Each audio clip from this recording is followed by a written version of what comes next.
Afternoon, guys. I thought I'd just share a few thoughts with you that I've been pondering myself, and that's on waiting and resting. So if you're friends with me on Facebook, you would have probably seen I've been posting some pictures of my epic roast dinners I've been cooking myself each Sunday.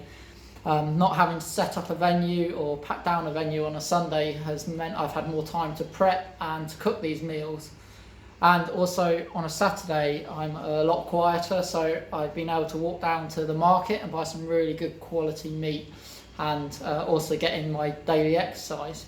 But there's some really important steps when it comes to cooking meat, and there's one step that's very often overlooked or rushed or not done at all, and that's letting the meat to rest. So when we cook a piece of meat or a joint of meat, we put it in a harsh environment. We place it in a really hot oven or a very hot griddle pan to cook for a certain amount of time, depending on its weight or how rare we like to eat our meat. But when the meat comes out of the oven or the pan, we are meant to allow it to rest. And often in the past, I've been too keen to eat the meat and just want to taste it and consume it. And the taste and the smell of it is just far too tempting to have that patience to wait and let it rest. Or maybe when I've been cooking, I've got my timing slightly wrong and everything else in the meal is ready, but the meat isn't quite ready and I need to let it cook for a bit longer. So when it does come out of the oven, I just want to carve it up and stick it straight on my plate without leaving it to rest. But having that little bit of patience, that little bit of forward planning, creates a far better, far nicer piece of meat. When we let the meat rest, it lets all the juices and the moisture soak back throughout the whole of the joint of meat. It allows all the fibres to relax from the harsh environment of the oven it has been in, creating a much nicer piece of meat. Putting the meat in the oven earlier and leaving it to rest will increase the flavour massively. And we can draw some lessons from the resting of the meat into our relationship with Jesus. We can be quick to want to jump into life and the promises Jesus has for us, when really what we need to be doing is resting in Him and letting His Spirit soak into the whole of us.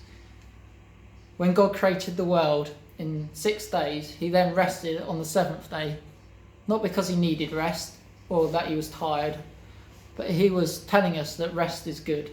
He was modelling something to us.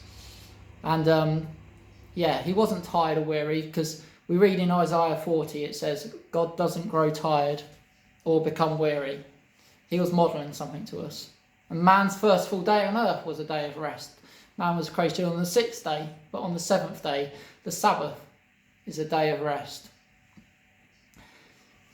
And if you're physically tired, then yes, you should go to bed. But if you are spiritually tired and burnt out, then you need to rest in Jesus. Scott spoke yesterday from the story of Noah. Actually, it wasn't yesterday, it was Sunday. All the days seem to merge into one in lockdown, don't they? Yeah, but on Sunday, Scott spoke from the story of Noah. And what we see after the rain stopped and the water subsided is Noah couldn't come straight out of the ark. He was most likely in the ark for a whole year before he could come out and step out onto dry land. Noah had to wait and be patient before he could come out of the ark. And on Sunday, in our Zoom meeting, the theme of resting in Him came out. In the stillness of God, we can draw near. And I just want to read some verses from Psalm 23. It says, "The Lord is my shepherd, I shall not want. He makes me lie down in green pastures. He leads me beside still waters. He restores my soul. He leads me in paths of righteousness for His name's sake." We have a God who is our great shepherd, who is leading us to places where we can rest. And we need to learn to take those opportunities and to rest in Him. So if you're feeling burnt out, or like you've come out of a really hot or harsh environment, why don't you take some time to rest in Jesus this week? Don't force it, but put some time aside where you can just sit and spend some time and be still before God. See what He wants to say to you. Let His Spirit come and fill and refresh you again.